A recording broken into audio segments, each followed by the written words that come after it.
रे पगली। का कोइला यही सन की हो गइल जेल हो, टाइम लागे अब होखे में बेल हो।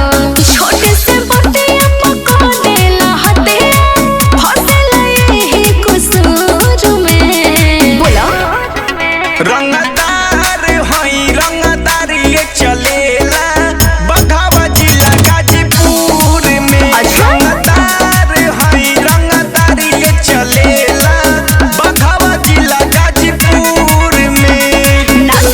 अरे जीवन में ना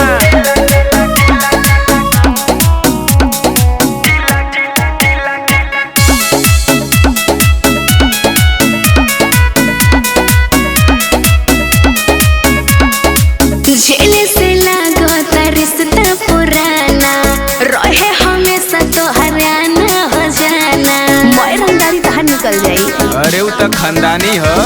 जिला में न केहू से डर हउए, थाना या कचहरी तो घर हउए। तोहरा से प्यार करके बड़ी पछताई, रहेला तू बेसहोर में। सुधर जा।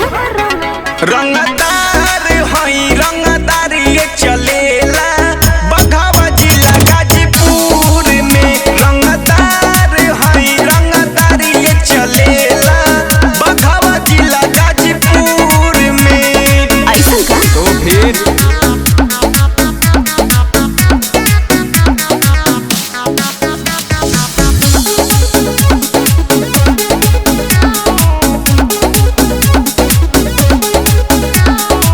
रही जे ऐसे तोहरो यादतिया, हो जाए कहियो घाते संगतिया। अब बड़ा डर लगता। डरल भी जरूरी बा।